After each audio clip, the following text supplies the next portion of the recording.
Prepare STL presents What Matters to Me Most with Dr. LJ Punch, trauma surgeon and founder of the TSTL. Learn more at preparestl.com. Hi, I'm Dr. LJ Punch, trauma surgeon and founder of the T, a community of health working to reduce the impact of trauma in the St. Louis region.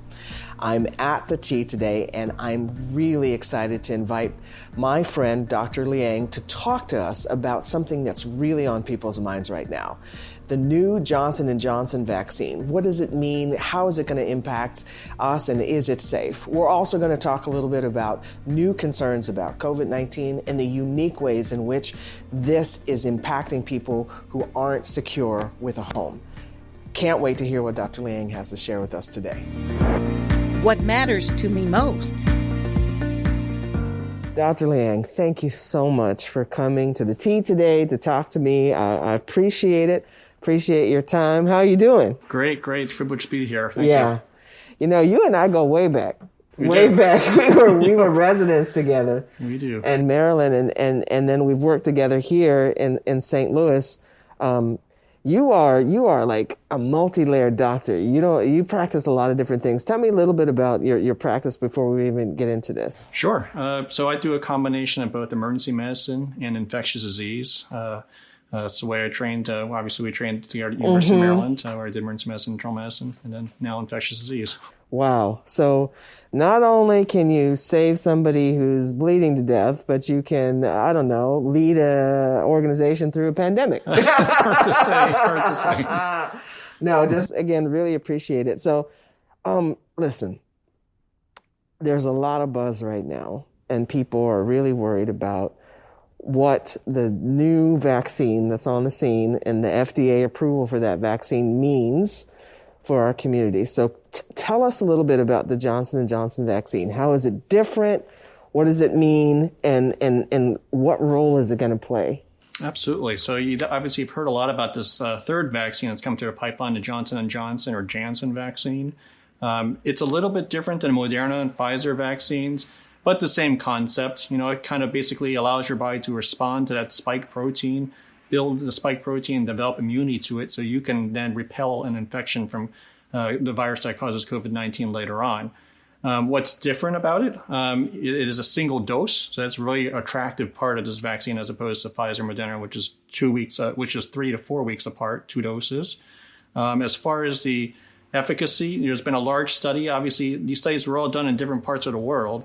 The Johnson & Johnson vaccine was done in parts where there were actually a lot of case numbers for COVID-19, and they saw an efficacy of about 66% in terms of preventing severe disease with COVID-19 or hospitalization, which are really the things that we worry about when it comes to COVID-19. So I really want to hone in on that, right? So you said a lot of really important things. So similar to the first two vaccines we got, this vaccine makes your body respond to the spike protein. Yes. What is the spike protein? So the spike protein is that part of that virus that allows it to attach to a part of your lung. We know that COVID-19, that virus is transmitted through the air, through droplets, through the respiratory system. Just when someone inhales a droplet or something, that virus enters the lungs and attaches to a cell within the lung and then causes infection. So this is like a really important part of the virus that lets it do what it does to infect our cells. Exactly. Okay. So it's the same thing in the Johnson & Johnson vaccine as it is in the first two vaccines we saw. That's correct. The other thing I want to understand is you say it's one shot instead of two shots. Why?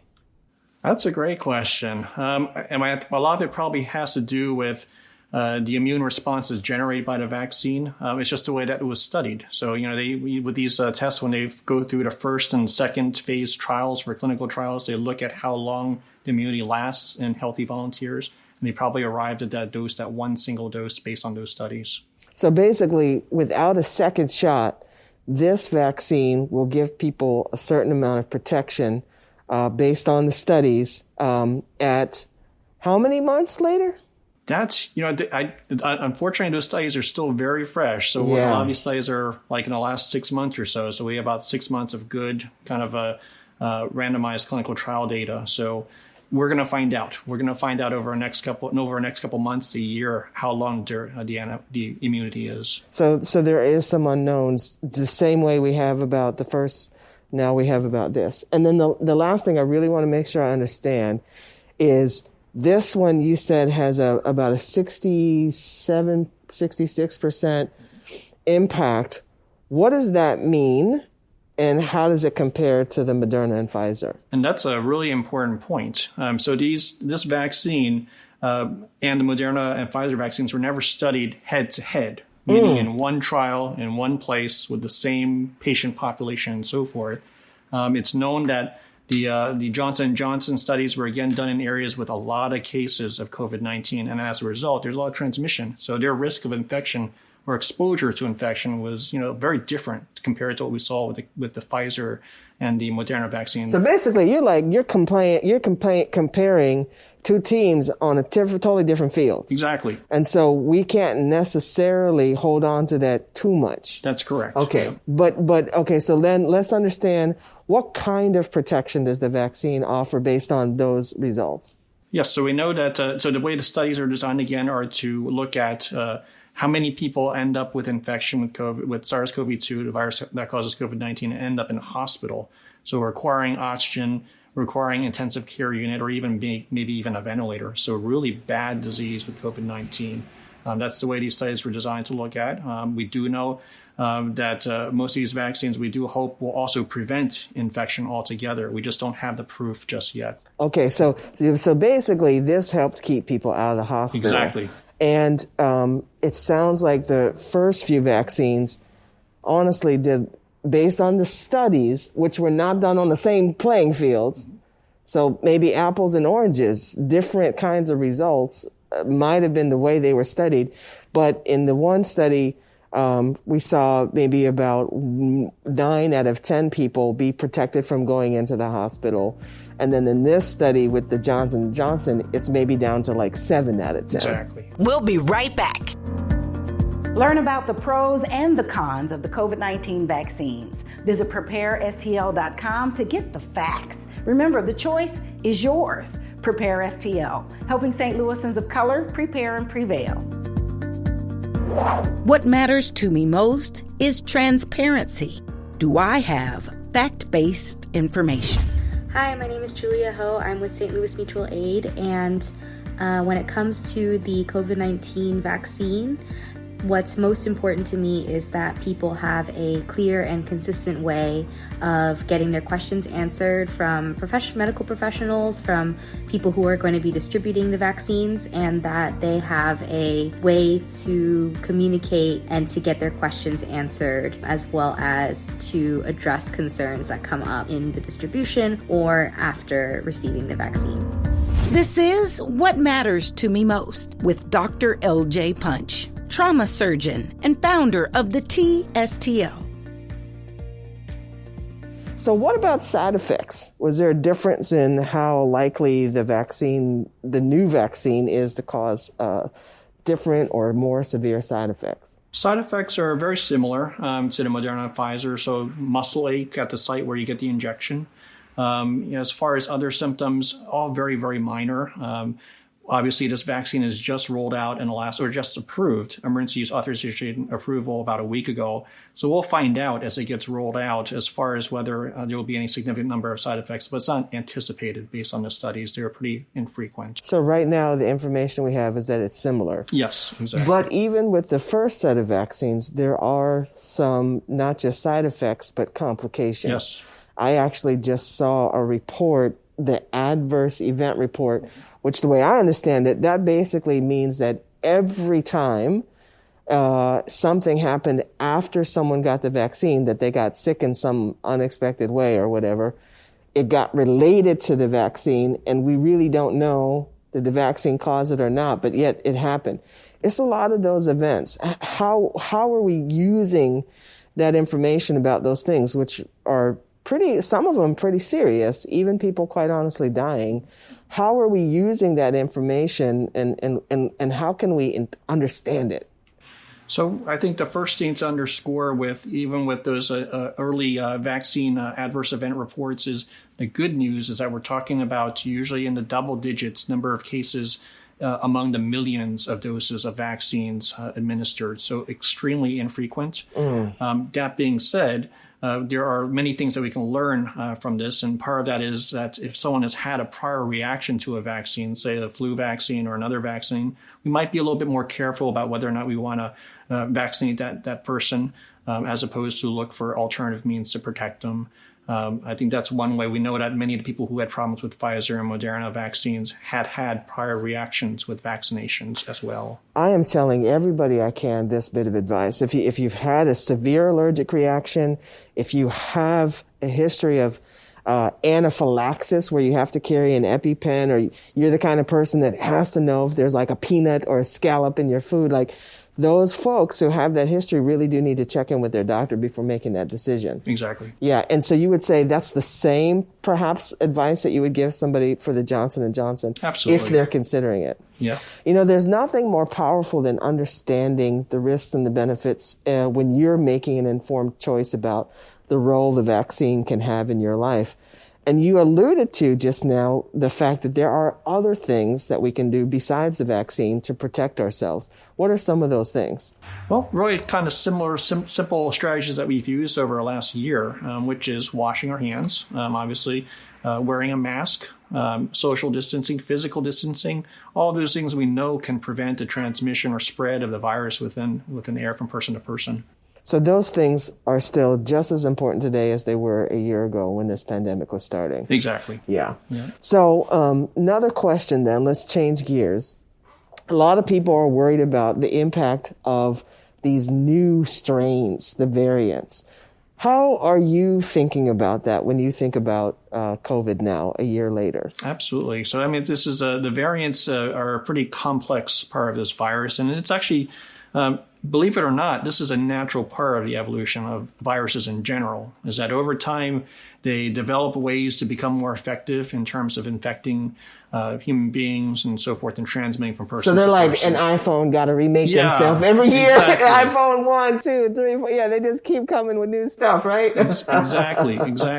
Yeah. So, with the variants, we know that they've evolved to the point that they can transmit a little bit more effectively from person to person, but they don't necessarily cause a different type of disease or a more severe form of disease. Mm-hmm. It's just that they transmit a lot easier. And for that reason, we have to continue to use a lot of the things that we've been doing, again, with the masks. Same answer. Yeah, right? Exactly. Same thing. Yeah. So even with the variants, the bottom line is you can protect yourself by using those simple tools. Exactly.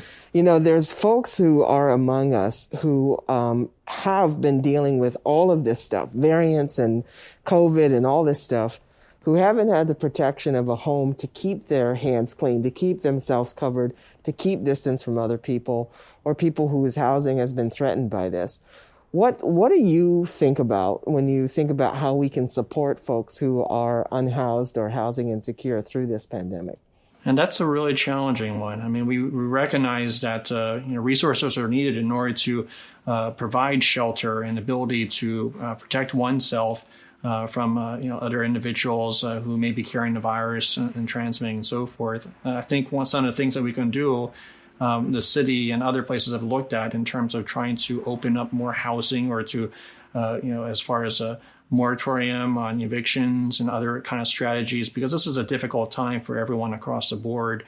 A lot of people are out of jobs, having difficulty even putting food on a table. I think we can support those very basic things. I mean, a lot of unless you solve the basic fundamental challenge that a lot of these persons are facing, which is housing, shelter, you're not going to be able to address the other health issues. It's almost like I hear you saying housing is healthcare. Yeah, absolutely. Final question.